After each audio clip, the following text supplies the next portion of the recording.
Yo, yo, yo, what's going on, ladies and gentlemen? It's your boy Crimpyro. Today we're going to be talking about Kendrick Lamar's new album, GNX. Starting off here, we got a beautiful serenade by mariachi singer Dea Barrera to start off the album. On this song right here, he addresses the comments by Lil Wayne, how he was disappointed that he didn't get the Super Bowl and how Kendrick Lamar did. Many people are upset that Kendrick Lamar got the Super Bowl. I think it's perfectly fitting considering he's the largest artist of this year. But I digress. Moving on, we got Squabble Up. This is a big old school vibe with the 80s hit When I Hear Music by Debbie Deb being sampled here. It gives off a roller rink vibe, kind of grab a shorty by the waist, sing you guys dance the night away sort of deal. Moving on from Squabble Up, we have Luther. It's an instant classic here. We got SZA harmonizing with Kendrick Lamar.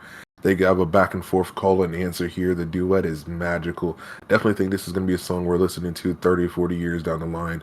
I will say the tribute here to Luther Vandross is definitely tasteful. The samples is done extremely well, and the production on this song is top notch. Moving on to my next favorite song on the album, we got TV Off, and of course, you guys know Monster. Great song right here. That cut off right there at about a 2-minute mark. And having Kendrick scream out mustard is definitely a cultural event there. It's definitely something that's going to be thought about and talked about for quite a few years. And this is how you make culture, man. I don't know. Kendrick's always dropping some new little gem on us every once in a while. Moving on here, we got Man at the Garden. This was my number one song when the album first dropped. My first go around, this right here was going to be my number one recommendation as far as songs go. It has slipped behind to Luther here. Luther is definitely my number one song on the album. Great use of the sample. If you're going to use an old school voice like that, if you're going to use the voice of someone who's passed on, that's how you do it. In Man of the Garden, we get a lot of Kendrick being braggadocious, holding on to his ego, and kind of battling with his ego almost in this song is what I really get a lot of. I will say the messaging here is a little heavier. It's definitely not something you want to pop onto the aux. Out of the whole album, I say probably 9 out of the 12 songs on the album you can just pop on the aux and not really think about it too much. This is probably one of those ones you don't want to play around the shorties.